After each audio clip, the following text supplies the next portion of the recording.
이곳에서 역시 네 권의 옥중서신 가운데 하나입니다. 에베소, 빌립보, 골로새, 그리고 빌레몬, 이렇게 네 권이 옥중서신이지요. 그 가운데 한 권이 바로 이 골로새서입니다. 빌립보서에 자주 등장하는 표현이 기쁨이었다고 한다면 골로새에서 가장 많이 등장하는 단어는 감사라는 단어입니다. 어떻게 오기 같은 사람 입에서 이렇게 풍성한 감사가 나올 수 있을까? 일반적으로 감옥이 같은 사람들은 대부분 억울하다라고 말을 하는데 사도 바울은 감옥 안에서 오히려 그 어떤 때보다도 더 풍성한 감사를 쏟아내고 있다는 겁니다. 그 이유는요, 빌립보서에서 그가 기쁨을 말할 수 있었던 것도 그리스도 안에 자신이 있다고 믿었기 때문이고, 골로새서에서 감사를 말할 수 있었던 것도 자신이 그리스도 안에 있음을 알았기 때문에 그렇습니다. 이 세상처럼 어떤 조건이나 환경 안에 들어가 있어야 기뻐할 수 있고 감사할 수 있는 것이 아니라 내가 그리스도 안에 있다는 이 불변하는 사실을 온전히 믿고 있기에 그는 늘 기뻐하고 감사할 수 있었다는 것입니다. 기뻐할 만한 일이 계속 있었기 때문에, 아니면 감사할 만한 일들이 계속해서 생겼기 때문에 그가 기뻐하고 감사했던 것들이 아니라 그 어떤 상황, 그 어떤 조건에서도 그는 기쁨과 감사를 잃지 않았다는 것입니다. 이것이 바로 우리가 말하는 전천후 기쁨과 감사 아니겠습니까? 상황과 환경에 전혀 상관없는 기쁨과 감사이기 때문에 너무나도 견고한 신앙이라고 우리는 말할 수 있을 것입니다. 이런 조건, 이런 상황 되었으면 그 기쁨 빼앗겨 버리고, 이런 상황, 이런 조건이 되었으면 감사가 아니라 인해 원망하고 불평하는 그런 사람이 아니라 그리스도 안에 있는 것이 결코 변하지 않는 사실인 것처럼 그는 변하지 않는 기쁨과 감사를 늘 말하고 있는 것을 볼 수 있다는 것입니다. 우리에게도 이와 같이 견고한 기쁨과 감사 있게 되기를 주님으로 축원을 드립니다. 오늘 우리가 암송하려고 하는 15절 말씀을 이렇게 시작합니다. 그리스도의 평강이 너희 마음을 주장하게 하라. 너희는 평강을 위하여 한 몸으로 부르심을 받았다. 성경 보면 구원받은 그리스도인들을 가리켜 여러 가지로 표현을 하지만 바울은 오늘 본문을 통해서 우리를 가리켜 이런 사람들이라고 말합니다. 평강을 위하여 부름을 받은 사람들. 어때요? 내가 평강을 위하여 부름받은 사람처럼 여러분 생각하고 살고 계십니까? 그럼 하나님은 왜 우리를 평강을 위하여 불러주셨겠습니까? 그만큼 우리가 살아가는 이 세상에 참된 평강이 없기 때문에 그렇습니다. 이 세상은 끊임없이 평화에 대한 약속들을 쏟아내지만 그 어디에도 참된 평화는 없지요. 이 세상에 들려오는 소리들을 보게 되었으면 늘 다투고 분쟁하고 싸우고 분열하는 소리만 가득합니다. 이렇게 평화가 없는 이 세상에 하나님은 자기 백성들을 평강을 위하여 부름을 받은 자들로 불러서 이렇게 아파하고 고통스러운 세상에 하나님 주시는 참된 평강이 흘러가게 하신다는 것입니다. 그러므로 내가 있는 그곳은 어디라도 평강이 있어야 되는 것입니다. 내가 바로 평강을 위하여 부름받은 사람이고 내가 그곳에 있으므로 그곳에는 언제나 평강이 있어야 되는 것이지요. 근데 오늘 본문이 보여주는 평화를 가리켜 어떤 평화라고 말합니까? 그리스도의 평강, 이렇게 말합니다. 이렇게 번역할 수 있지요. 하나님이 주시는 평강 혹은 예수님 때문에 생긴 평강. 그리고 여기서 부름을 받았다라는 말은 사명을 말하는 것입니다. 이 세상에 그리스도의 평강을 흘려보내야 되는 사명을 저와 여러분들이 받았다는 것이지요. 사명입니다. 사명. 선택이 아니라 반드시 이렇게 살아야 되는 것입니다. 성품이 온유한 사람만 평강을 위하여 부름받은 것이 아니고 아무리 괴팍한 사람이라 할지라도 하나님을 구원하여 성도가 되겠다고 한다면 그 사람은 평강을 위하여 부름을 받은 사람입니다. 내가 어딜 가면 늘 분쟁이 있고 다툼이 있는 것이 아니라 내가 어디를 가면 아무리 다투고 분쟁이 있는 곳이라도 그곳에 평강이 흘러가야 된다는 것이지요. 하나님이 성도들의 심령을 그리스도의 평강으로 주장해 주셔서 그 완벽한 평강을 먼저 누리는 자들로 이 세상 곳곳에 들어가 그 곳을 하나님의 평강으로 온전히 채우는 그 사명 감당한 우리 모두가 될 수 있기를 주님의 축원을 드립니다. 근데 왜 우리가 살아가는 이 세상에 이렇게 참된 평강이 없습니까? 한마디로 말하면 죄 때문이지요. 죄로 인하여 하나님으로부터 떨어져 나간 인생들이 하나님으로부터 오는 가장 좋은 것들을 공급받지 못하고 스스로 주인이 되어서 자신의 삶을 스스로의 힘으로 모든 것을 다 채워야 하고, 모든 사람들이 다 자기의 힘으로 모든 필요를 다 채우려고 하다 보니까 거기서 과도한 경쟁이 생기는 겁니다. 민족과 민족이 경쟁하고, 나라와 나라가 경쟁하고, 개인과 개인이 경쟁하지요. 그 경쟁에서 반드시 이겨야지만 자기 삶을 평화롭게 할 수 있기에 어떻게 합니까? 그 평화를 이루기 위해서 모든 사람들이 끊임없이 자기 자신에게 채찍질을 하면서 살아가는 것입니다. 더 괜찮은 사람이 되어야 된다. 더 능력 있는 사람이 되어야 된다.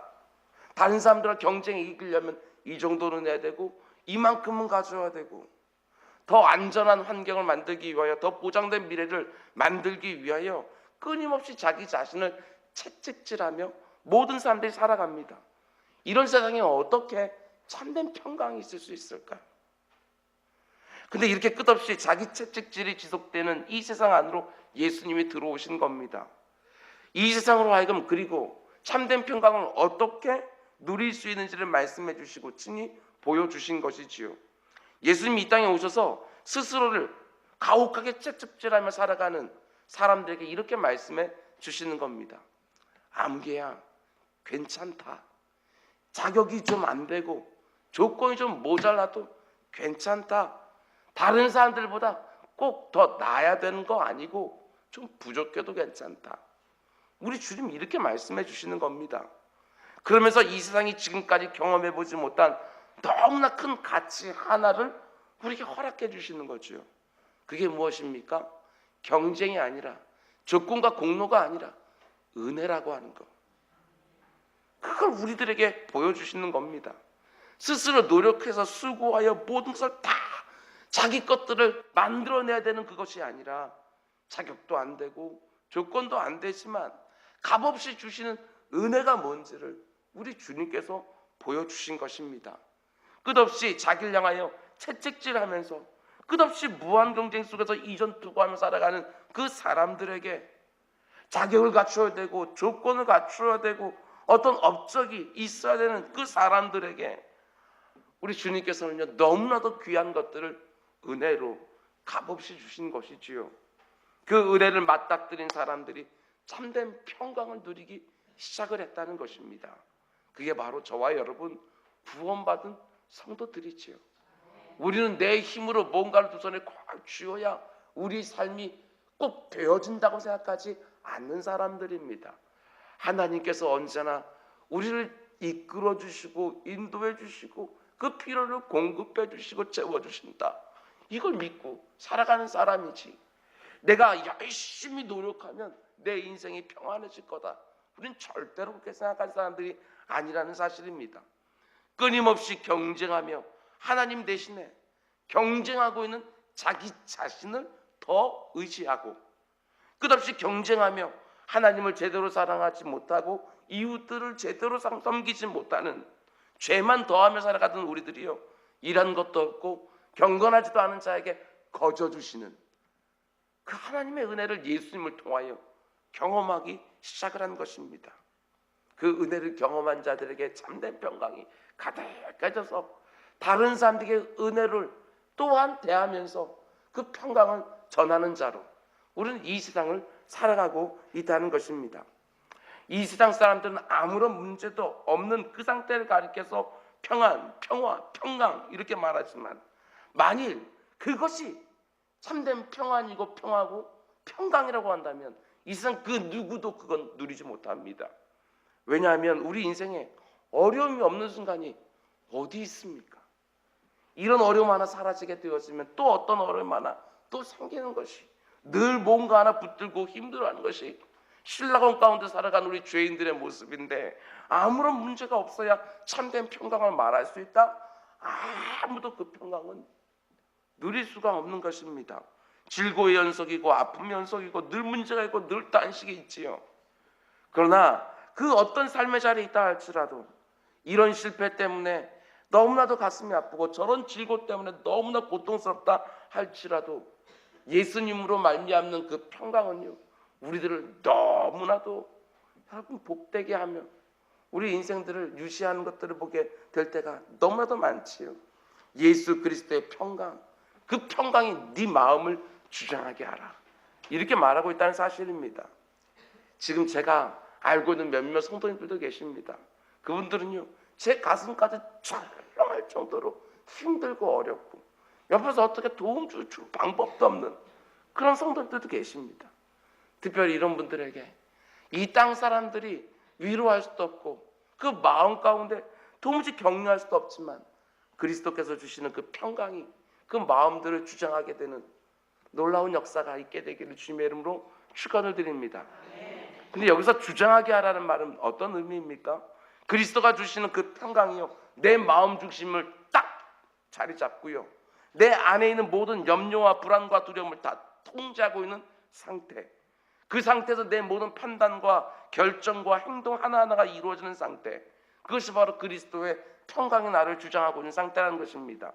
염려거리, 근심거리, 두려움거리가 너무너무 많지만 그런 것들이 내 마음을 지배하고 내 인생을 이끌어가게 하는 것이 아니라 그리스도가 주시는 그 평강이 내 마음을 지배하고 이끌어가도록 그리스도의 평강이 나의 모든 것들을 주장하게 하라는 것입니다. 그래야 그리스도인답게 이 땅을 살 수 있다는 것이지요. 뿐만 아니라 우리가 여기서 놓치지 말아야 될 것이 하나 있습니다. 그게 뭐냐면 여기서 그리스도의 평강이 너희 마음을 주장하게 하라 라고 말할 때 이것은 결코 나 한 사람, 내 개인의 내면에 이루어지는 평강만 말하는 것이 절대로 아니라는 거예요. 이걸 우리가 놓칠 때가 많아요. 15절 말씀 다시 한번 보세요. 그리스도의 평강이 너희 마음을 주장하게 하라. 너희는 평강을 위하여, 그 다음에 뭐라고 말해요? 한 몸으로 부르심을 받았다, 이렇게 말합니다. 그리스도의 평강으로 마음이 주장받고 있는 사람은요, 반드시 예수 그리스도의 몸된 다른 지체들과 관계의 평강을 누려야 된다는 거예요. 관계의 평강, 평강을 위하여 한 몸으로 부르심을 받은 사람들. 그러나 교회 안에 있는 모든 지체들을 가리켜 어떤 사람들이 말하는 겁니까? 관계의 평강을 반드시 이루어가도록 부름받은 사람들이라고 말하는 거예요. 교회 안에서 한 몸으로 부름받은 다른 교우들을 보면서 판단하고 분동하고 정죄하고 이렇게 하지 말고 다른 지체들을 대할 때 예수님이 나에게 주신 그 평강으로 대하라는 것입니다. 은혜로 대하라는 것이지요. 아무런 자격이나 조건을 따지지 말고 내가 그런 은혜를 받은 것처럼 다른 사람들 향해서도 그와 같이 은혜로 대하면서 관계의 평강을 이루어 가라는 것입니다.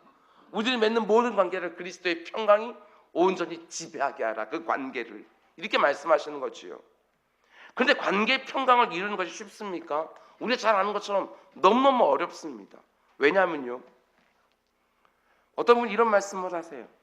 여러분과 저를 포함하여 모든 죄인들 속에는 온갖 형태의 정욕들이 있는데 그 중에 하나가 뭐냐? 다투기를 좋아하는 정욕이다. 사람들은요, 죄인된 사람은 기본적으로 다투는 걸 좋아한다, 이렇게 말합니다. 다투기를 좋아하는 정욕도 있지만 제가 보기에는요, 그와 아주 유사한 변종 정욕이 하나 있어요. 그게 뭐냐 하면 삐지기를 좋아하는 정욕도 있습니다. 제가 볼 때는 이게 더 답답해요.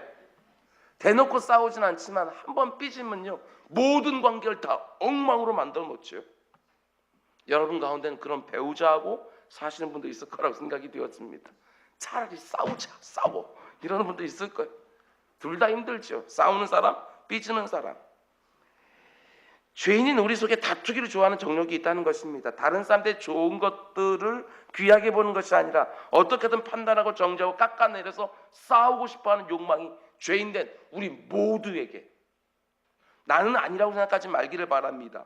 모든 죄인에게는 이런 정욕이 있지요. 그래서 늘 관계 평강을 만들어내지 못하고 의도하지 않은 싸움에 휘말릴 때가 많이 있습니다. 눈에 보이도록 싸우는 것만 싸우는 것이 아니라 다른 사람들과 나를 늘 비교하면서 내가 못난 것에는 열등감을 느끼면서 어떻게든지 그 사람의 그 귀한 것에 흠집내려고 하고, 내가 잘난 것에는 우월감을 느끼면서 다른 사람들 무시하고 비난하고 정죄하고 다양한 형태로 싸우려고 하는 정욕이 모든 사람들에게 있어요.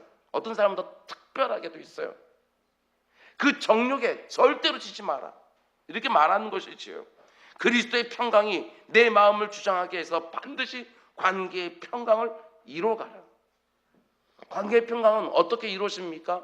예수 그리스도의 십자가 그 희생 제물로 말미암아 하나님과 그리고 인간 사이에 예수 그리스도가 온전히 담을 허무는 제물이 되어서 화목이 이루어진 관계, 하나님과 죄인 사이에 화목이 이루어진 관계에서부터 다시 새로운 참된 평강이 시작되어지는 거예요. 관계의 평강까지도요. 가장 먼저 이것을 우리가 어디서 훈련을 받아야 되는가? 우리는 가정에서 훈련을 받게 되어집니다. 가정에서요, 다른 사람들과 관계의 평강을 어떻게 이루어가야 되는지, 그게 얼마나 중요한지, 그리고 그 일을 위하여 준비되는 곳, 그것이 바로 가정이지요.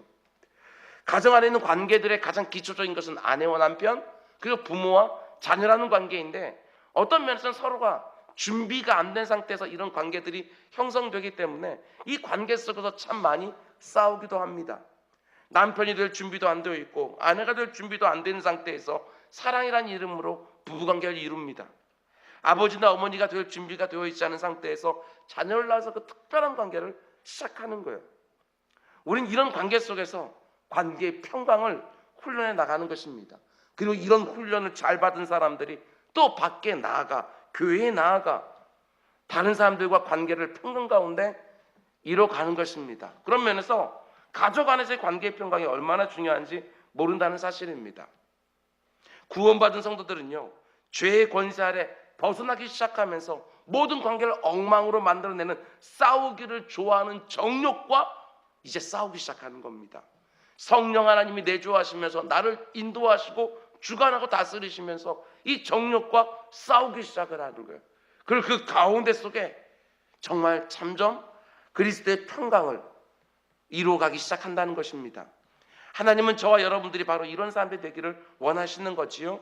그리스도의 평강이 먼저 나를 주장하기 시작하고 나를 통해서 내가 만나는 사람들이 그 평강을 경험하고 맛보고 누리게 하는 것이지요. 이 일을 위하여 죄로 인해 평강을 잃어버린 이 세상에 하나님은 나를 남겨놓으시고 아직 그 평강을 경험하지 못한 사람들이 나를 통해서 안식과 쉼을 경험하고 위로를 경험하고 관계의 즐거움을 경험할 수 있도록 하나님께서는 오늘 본문을 통하여 우리에게 명령하시는 겁니다. 아무개야 그리스도의 평강이 네 마음을 주장하게 하라. 그 평강으로 관계의 평강도 만들어 가라. 이렇게 말씀하시는 겁니다.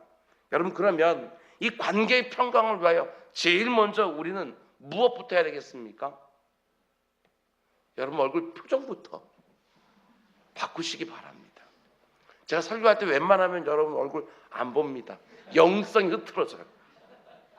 그리고 여러분 자리에 앉으실 때는 옆 사람에게 그 좀 눈인사라도 좀 하십시오. 물론 그 옆 사람 얼굴 보면 내 영성도 또 흐트러질지 모르겠지만 그래도 우리가 언제나 이와 같이 관계 평강을 위하여 서로를 섬기고 아끼고 배려하고 용납하는 것이지요. 그리스도의 평강이 언제나 내 마음을 주장하고 우리 서로의 마음을 주장하여 이 안에서의 하나님이 원하시는 한 몸으로 부르신 그 평강도 온전히 누릴 수 있게 되길 주님의 이름으로 축원을 드립니다. 그럼 이제 두 번째로 내 마음이 그리스도의 평강으로 온전히 주장받는 상태가 되기 위하여 반드시 필요한 것이 있다고 오늘 본문은 말합니다. 그것이 바로 16절이지요. 이 말씀도 중요해요. 그리스도의 말씀이 너희 속에 풍성히 거하여 모든 지혜로 피차 가르치고 권면하라. 이렇게 되어 있습니다. 그리스도의 평강이 언제 나를 주장하고 주님의 몸된 교회를 주장하게 하려면 반드시 하나님의 말씀이 내 안에 풍성히 거하고 있어야 된다. 이렇게 말하는 겁니다. 우리가 살아가는 이 세상은요, 계속해서 우리를 염려하게 하고 욕망을 부추기는 세상입니다. 염려하게 만들고 욕망을 부추겨요. 그러면서 우리의 평강을 다 빼앗아 가지요. 우리가 지난 시간들 가운데 염려에 대해서는 빌립보서에서 잘 보았습니다. 그러면 욕망을 부추기는 세상이에요. 한번 생각해 보시기 바랍니다. 이 세상이 어떻게 저와 여러분의 욕망을 부추깁니까? 제가 생각을 해봤어요. 그랬더니 TV, 스마트폰, 모든 미디어 자체가요 우리들의 욕망을 부추기는 거 아닙니까? 제가요 뭐 이메일로 뭐 이렇게 상품 소개하는 카탈로그 같은 거 오잖아요. 아니면 휴대폰으로 오든가 그거 눌러서 사는 거, 그 재미가 쏠쏠합니다. 근데 그거 잘 쓰지도 않아요. 그냥 그거 보게 되어지면 갑자기 내가 그것이 필요한 것처럼 느껴지는 거예요. TV만 딱 틀게 되어지면 갑자기 입고 싶은 것도 많아지고 먹고 싶은 것도 많아집니다. 정말 그 전까지는 아무런 관심도 없었는데 갑자기 그것들을 사고 싶은 마음들이 생기는 것이지요. 그 전까지 그걸 보기 전까지는 마음에 평강이 있었어요. 근데 그걸 딱 보는 순간 내 마음의 욕망들이 꿈틀거리기 시작을 합니다. 사고 싶다, 입고 싶다, 먹고 싶다. 나도 저런 차 타고 싶고 저런 집에 살고 싶다.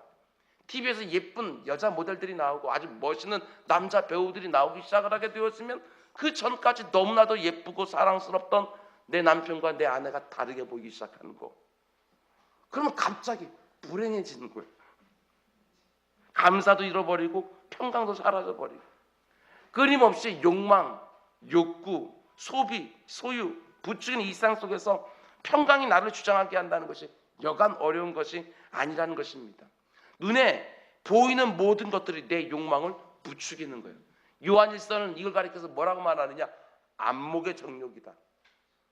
이렇게 말을 하지요. 그런데 그때 우리 정욕을 딱 제어해 줄 수 있는 게 뭐예요? 하나님의 말씀입니다. 왜 하나님의 말씀이 내 안에 있는 욕망들을 제어해 줍니까? 이 세상은 내가 저걸 가져야 행복해질 수 있는 것 같고 저것을 입어야 행복해질 것 같고 저걸 먹어야 행복해질 것처럼 얘기를 하지만 하나님의 말씀은요 그런 착시 현상에서부터 우리의 눈을 다시 밝혀주시는 거예요. 그래서 그 말씀으로 인하여 그 욕망과 욕구와 소비와 소유로 참된 평강, 참된 행복이 이루어지지 않는다는 것을 끊임없이 우리에게 가르쳐 주시는 거지요. 그리스도의 평강이 내 마음을 주장할 수 있도록 그리스도의 말씀이 내 마음의 풍성에 거할 수 있도록 하나님의 말씀을 더욱 사랑하여 단지 일주일에 한 번 강단에서 쏟아지는 그 말씀에 만족하지 마시고 내 삶의 모든 자리에서 그 말씀으로 내 안을 풍성히 거하게 하는 우리 모두 될 수 있기를 주님으로 축원을 드립니다. 근데 여기서 또 한 가지 재밌는 것은요 본문 16절 말씀 보면 15절 말씀과 똑같은 방식으로 우리에게 권면하는 것을 보게 되어집니다. 15절 말씀 보게 되어지면 그리스도의 평강을 그저 내 내면에 주시는 개인적인 것으로 말하지 아니하고 관계의 평강까지 말을 해줬는데 16절 말씀도 마찬가지입니다. 그리스도의 말씀을 단지 내 내면에만 풍성히 거하게 하면 되는 것이 아니라 관계의 말씀이 되게 된다. 또한 이렇게 말하는 겁니다. 16절 말씀 다시 한번 보셔요. 그리스도의 말씀이 너희 속에 풍성히 거하여 어떻게 하라고 합니까?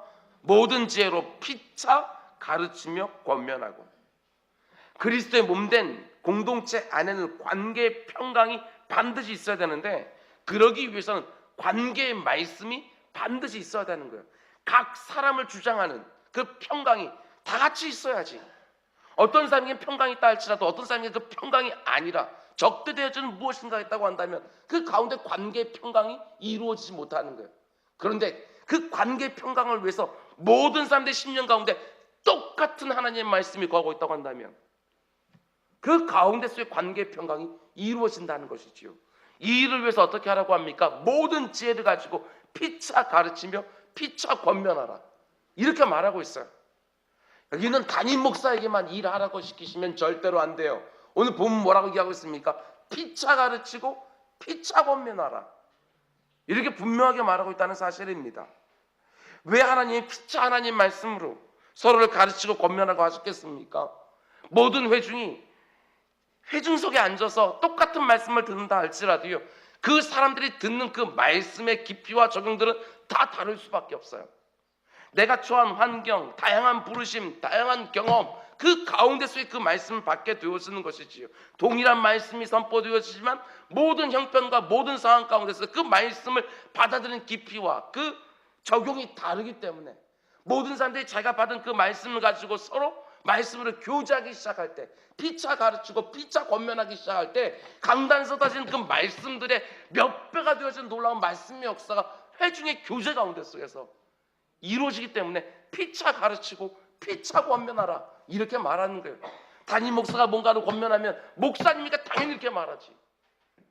그러나 내가 회사를 경영하고 있는데 누군가 회사를 경영하는 사람이 그렇게 가르치고 그렇게 권면하게 되었으면 큰 도전을 받고, 내가 직장생활하면서 이분이 힘들었는데 직장생활하는 그분이 그 말씀을 이렇게 적용하여 그 말씀의 능력을 맛보고 평강을 누리고 있다고 한다면 그 사람이 나를 가르치고 권면할 때 내가 받는 것은요, 또 다른 형태의 풍성한 말씀이 되거든요.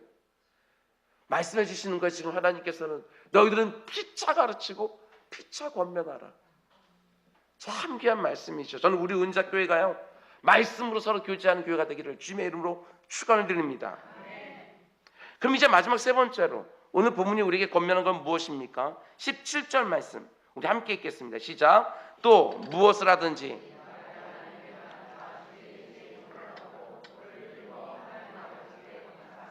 하나님은 오늘 예수 그리스도를 통하여 이렇게 말합니다. 너희는 무엇을 하든지 말이나 일이나 내 아들 예수 그리스도의 이름으로 하라. 이 말이 참 저는 은혜가 되었어요. 여러분, 무엇을 하든지 말이나 일이나 다 주 예수의 이름으로 한다는 말이 무엇을 의미하는 것이냐? 우리가 무슨 일을 어떤 사람의 이름으로 한다는 것은요, 이런 의미예요. 그 사람을 대신하여 그 사람의 권리와 신분을 가지고 어떤 일을 하는 것. 내가 무엇을 하게 되어졌을 때 뭔가 선한 것이 생기면 그 사람, 나에게 이름을 주신 그 사람에게 영광이 돌아가는 것이고, 내가 뭔가 현격한 어려운 못된 그 일을 하게 되었으면 그 불명예가 나에게 이름을 준 그 사람에게 돌아가는 것이지요. 그러니까 예수님 우리에게 이렇게 말씀하시는 거예요. 무슨 일을 하든지 내 이름으로 하라. 너희가 말을 할 때든지 일을 할 때든지 무엇을 하든지 너희는 나의 대리자라는 사실, 너희는 나의 권세로 그 일을 하는 것이고 너희는 내 일을 하는 거다. 이렇게 말하는 것이죠. 이게 성도의 정체성인 거예요. 제가 설교 시간에 자주 드리는 말씀이지만 우리는 이 땅을 살아가면서 단지 다른 사람보다 조금 더 착하게 사는 거, 이게 우리의 목표가 아닙니다. 다른 사람이 조금 더 윤리적으로 도덕적으로 사는 거, 이게 절대 우리의 목표가 될 수 없다는 것이지요. 하나님이 우리 성도들에게 원하는 것은 다른 것이 아니라 우리가 예수 그리스도의 이름으로 예수를 대신하여 예수가 하던 일을 하도록 이 땅에 남겨진 사람들, 그것이 바로 성도의 정체성인 거예요. 그렇기 때문에 우리가 늘 염두에 두어야 되는 것은요, 예수처럼 말하고 예수처럼 어떤 일을 하는 사람들, 그게 바로 우리 성도들이기 때문에 이 세상이요, 제가 말하고 제가 일하는 것을 보면서 예수님이 어떤 분인지를 아셔야 되는 거예요. 다시 한번 말씀드립니다. 우리는 예수님처럼 말하고 예수님처럼 일하도록 부름을 이 땅에서 받고 있기에 예수 그리스도의 이름으로 무엇이든지 하고 있는 사람들이기 때문에 누군가가 나를 보면서 예수 그리스도가 어떤 분인지 당연히 알아야 되는 거 아니겠어요? 저와 여러분요, 단지 한 개인에 불과한 것이 아니라 단지 내게 주어진 삶에 충실하며 살면 되는 것이 아니라 우리 한 사람 한 사람이 예수 그리스도를 이 세상에서 대리하는 거예요. 예수님의 이름으로 살고 있는 거예요. 목회자인 저 같은 사람은 말할 것도 없고 성도인 여러분 한 사람 한 사람도 내가 예수 그리스도를 대리하는 자를 인식하면서 말을 하고 일을 하고 모든 일을 해야 된다, 이렇게 말하는 것이지요. 사람들이 저와 여러분들을 바라보면서 아, 예수님이 나를 저렇게 대하시겠구나, 이걸 볼 수 있어야 돼요. 예수 그리스도를 대리하는 사람들이요. 그러기 위해서는 그리스도의 평강이 반드시 나를 주장하고 있어야 되는 것이고, 그러기 위해서는 반드시 하나님의 말씀이 내 안에 풍성히 거하고 있어야 되는 것이고, 그러기 위해서는요, 또 한 가지가 필요한 것이 있어요. 오늘 본문 15절, 16절, 17절 말씀을 보게 되었으면 가장 핵심적인 주제가 뭐겠어요? 언제든지요, 그 구절 안에 가장 핵심적인 걸 알려면 가장 많이 반복되는 단어를 보면 돼요. 그게 뭐예요? 감사요, 감사. 15절 말씀 보세요. 너희는 또한 감사하는 자가 되라. 16절 감사하는 마음으로 하나님을 찬양하고, 17절 그를 힘입어 하나님 아버지께 감사하라. 우리가 이 땅을 살아가면서요, 그리스도의 평강이 나를 주장하게 있고 하나님의 말씀이 내 안에 풍성히 거하고 있어서 무슨 일 하든지 예수 그리스도의 이름으로 말하고 일하기 위해서는 반드시 내 안에 감사하는 마음이 있어야 된다는 것입니다. 성도는요, 여러 가지 특징을 가지고 있지만 그 중에 정말 특별한 것이 하나가 감사예요. 감사. 도무지 감사하지 못할 것 같은 형편인데 입에서 감사 터져 나와요. 그게 성도예요. 그리스도 밖에 있는 이 세상 사람들이 살아가는 모습을 보셔요. 참된 평강이 없는 것은 물론이요, 참된 감사도 없습니다. 왜 그렇습니까? 그리스도 밖에 있는 사람들의 모습을 보면 언제나 자기 자신이 중심이 되어 살아가거든요. 우리는 하나님 중심, 이웃 중심으로 살아가지만 하나님 모르는 사람들은 늘 자기 자신에게 집중하고 자기 중심성을 가지고 모든 것들을 바라보게 되어져요. 그런데 자기 중심성을 가지고 언제나 모든 것들을 생각하게 되었으면 언제나 억울한 마음이 이 안에 가득해요. 부당한 대우를 받고 있다고 생각을 해요.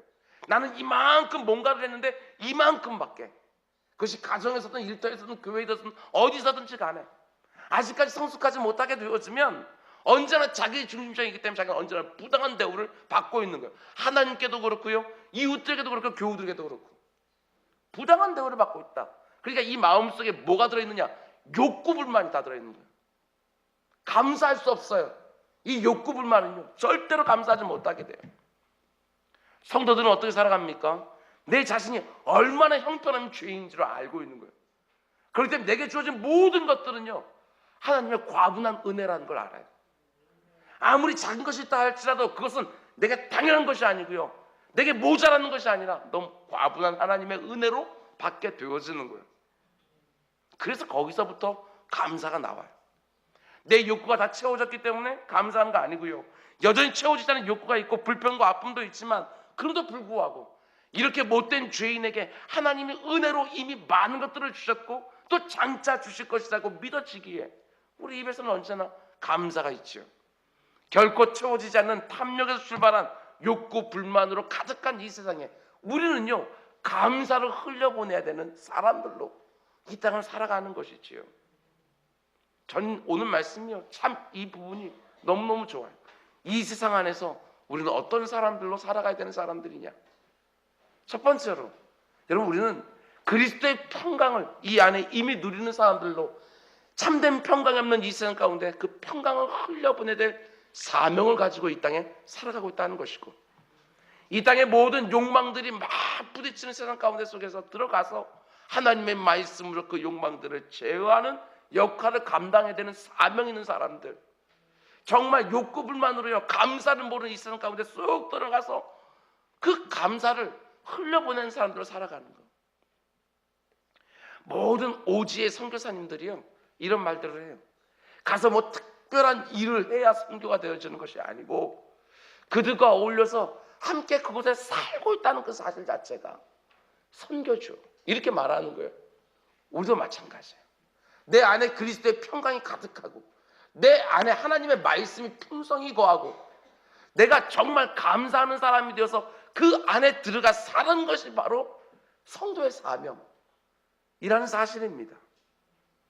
오늘 이 새벽에 기도하실 때 요즘 내가 정말 어떻게 살고 있는지 한번 생각해 보시기 바랍니다.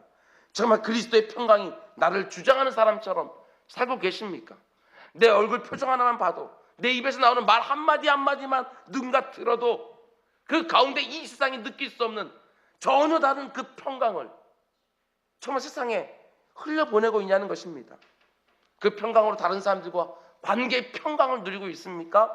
하나님이 내게 허락해 주신 가족 안에서, 하나님 내게 허락해 주신 일터에서 만나는 사람들과 관계 안에서, 그리스도의 몸된 교회를 이루고 있는 다른 지체들과의 관계 속에서 평강을 위하여 부르심 받은 사람처럼 정말 관계의 평강을 이루어 가고 계시냐는 것입니다. 정말 그렇게 살기를 원하신다면 다른 거 없습니다. 하나님의 말씀이 내 안에 풍성히 거하게 해서 그 말씀이 나를 모든 것들을 주장하게끔 하시기를 바랍니다. 무슨 말하든지 무슨 일하든지 무엇을 하든지 그리스도의 이름으로 할 수 있기를 원합니다. 이 세상이 나를 통하여 내 안에 계시는 그리스도가 어떤 분인지를 알게 하라는 것입니다. 베드로 사도가 말한 것처럼 어떤 것을 말할 때 하나님의 말씀을 하는 것처럼, 어떤 일을 할 때 하나님이 공급하시는 힘을 가지고 하는 것처럼 말이나 일이나 그 무엇을 하든지 지금 나를 주장하고 계시는 그 하나님이 드러날 수 있어야 된다는 사실입니다. 무엇보다도 감사하는 자들로 이 땅을 살아갈 수 있기를 원합니다. 이렇게 욕구불만을 가지고요 도무지 감사하지 못하는 이 세상 속으로 쑥 들어가서 그곳에서 감사하는 사람으로 살아가는 것입니다. 오늘 말씀 그냥 듣지 마십시오. 오늘 이 한 말씀만 제대로 붙잡아도요, 여러분 다르게 살 수 있어요. 이 한 말씀만 붙잡을 수 있다 할지라도요, 지금까지 살았던 삶과는 전혀 다른 삶을 살 수 있다는 사실이지요. 오늘 이 새벽에 결단하셔요. 하나님, 평강 흘려보낸 사람을 살게 해주십시오. 지금 당장 저 문 열고 나가서 가정에 들어가서 내 안에 그리스도의 평강을 모든 가족들에게 흘려보낸 사람 되게 해주십시오. 오늘 일터에 가서 도무지 평강을 모르는 그 사람들에게 은혜로 대하면서 그들로 하여금 그리스도의 평강이 그 사람을 주장할 때 얼마나 행복했었는가 좀 보여주며 살 수 있게 해주십시오. 이거요, 그저 이 세상에서 내가 생각하는 철학이나 가치관 그것 가지고 이 땅을 살아가는 것들이 아니라 하나님 말씀이 내 안에 풍성히 거하여, 비록 내가 입으로 예수란 말 안 하고 복음이란 말 안 하고 교회란 말 안 하지만 그 말씀에 모든 것들이 묻어나와 다른 사람들에게 온전히 그 말씀이 또 묻혀지게끔 하는 그 역할을 하며 오늘 하루 사셔야 될 거 아니겠어요? 예수 그리스도의 이름으로 사는 겁니다. 내 이름으로 사는 것이 아니고 내가 책임지는 것도 아니고, 우리가 이 땅에서 정말 그리스도인이라고 살고 있다고 한다면 말을 할 때든지 일할 때든지 예수님이 말하는 것처럼, 예수님이 그 일하는 것처럼 그 일을 감당하는 것이지요. 이런 사람들이 세상으로 쓱 들어가게 되었으면 이 땅이 얼마나 달라지겠냐고요. 모든 것들을 예수 그리스도의 대리인으로 그 일들을 감당하는 600만, 700만, 800만의 성도들이 쫙쫙 흩어져서 이 세상을 살게 되어진다면 이 땅이 얼마나 달라지겠나. 700만, 800만의 예수 그리스도가 이 땅을 하루 종일 돌아다니고 있는데 이 땅이 어떻게 치유되지 않으며 이 땅 가운데 어떻게 하나님의 역사가 나타나지 않겠냐고요. 그 일 감당하면서 오늘 살아가시는 거예요. 감사하는 사람으로 사십시오. 감사해요. 입만 열면 욕구 불만이 이런저런 형태로 다 튀어나온 그런 사람은요, 절대로 그리스도의 평강으로 살아갈 수가 없지요. 오늘도 감사의 제목들 헤아리셔요. 그리스도의 평강이 흘러가게 하는 사람, 하나님의 말씀이 흘러가게 하는 사람, 이 세상에서 그리스도를 대리하는 사람, 그 어떤 상황 속에서도 빼앗기지 않는 신비한 감사로 욕구 불만의 세상을 꽉 통제하며 치유하며 살아가는 그런 사람으로 오늘 하루도 승리하는 우리 모두가 될 수 있기를 주님으로 축원을 드립니다. 기도합시다. 사랑이 주님, 우리 마음 가운데 그리스도의 평강이 주장하게끔 나를 언제나 기도 의자에서 말씀의 자리에서 하나님 앞에 내어드릴 수 있도록 인도하여 주셔서, 흐트러진 평강이 있습니까? 주님께서 함께 붙들어 주셔서 이 시간에 꽉 다시 한번 새롭게 해주셔서 그 평강으로 무장하고 이 세상 가운데 나아갈 수 있도록 주 인도하여 주시옵소서. 아버지 하나님, 하나님의 말씀을 마음판에 계속 새기고 있습니다. 그 말씀들이 오늘도 역사하는 하루가 되게 하여 주옵소서. 오늘 나를 통하여 이 세상이 예수 그리스도가 어떤 분인지 알 수 있도록 내 말과 내 일들을 주장하여 주시옵소서. 나를 통해 이 세상에 감사가 흘러 들어가서 이 욕구불만 세상이 정말 하나님 앞에서 마땅한 감사들을 드리는 피조물들 될 수 있도록 주님 인도하여 주옵소서. 이 모든 말씀 예수님의 이름으로 기도드렸습니다. 아멘. 너는 이렇게 기도하라.